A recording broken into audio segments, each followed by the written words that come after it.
naira. In the wash Jesus. No, buy Corona.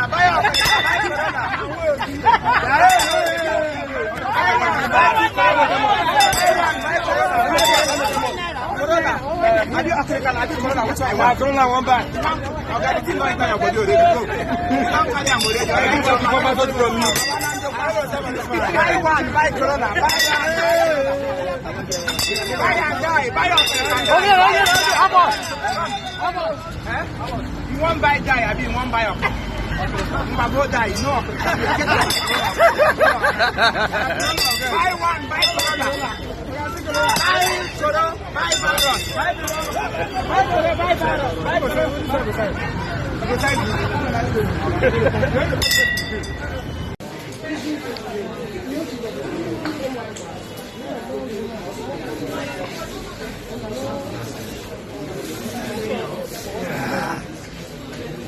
I'm gonna cover. Hey, so good. Good for you. Good for you.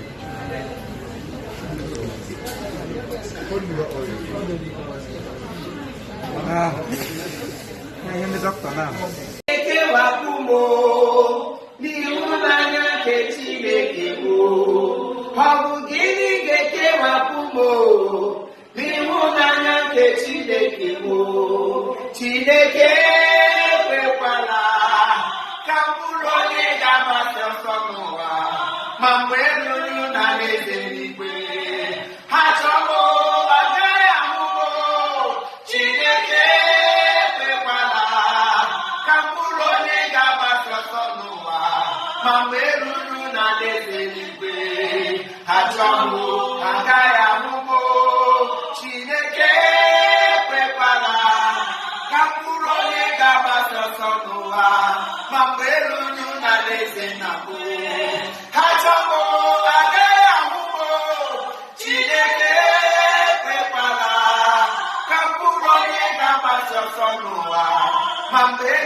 God forbid that after all this suffering in this earth, at the end of the day, you will lose your life in the pit of hell. Whatever that will hinder you from receiving this eternal life, may God remove it from our lives in the name of Jesus. At the end of the day, at the kingdom of God, whatever that will take you away from this love of God that we're talking about, let that thing never come near you in the name of Jesus. Whatsoever it is,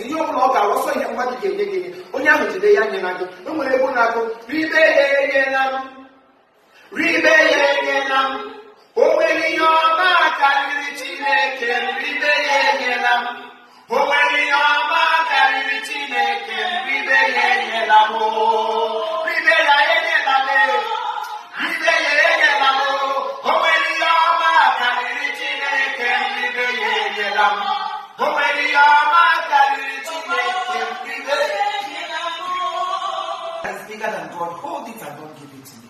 You only get them that we're talking about. Because God is life, God is love, God is everything you can think of. God from Him you can do nothing. Without God your life is meaningless. Without God your family cannot progress. But when you put God first, Have him at your back.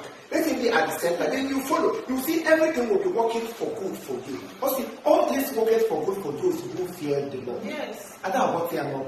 So many people think it is by juju. So many think it's by visiting native doctor. By strength shall yes. no man prevail. Oh, say it louder. By strength shall no man prevail. The word of God says so. There's nothing you can gain if God is not in you. Make him your friend. Make him your number one. Invite him into your family. Let him lead. Let him direct your footsteps. Go to social media. You see a wife stabbed her husband because he cheated. A wife poured the husband in hot water because he cheated. Cheat everywhere. Because we have failed to understand the real love that God is talking about.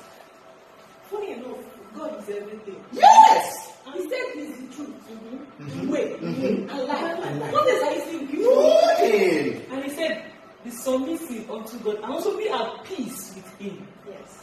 And when the ways of a man pleases everybody, oh my God, even his enemy becomes at peace with him. Yes. And he said, if this particular hand will lead you into sin, cut it off. Cut it off. It sounds like a proverb. You're not going to cut off your hand physically. But what is he trying to say? If it is fame that will make you to lose heaven, cut off. If it's car, if it does material mundane things, cut off from those things provided you make heaven. Yes. Kama ukugi geduba giba noko, bube ya tinye ya noko. Kama unye gige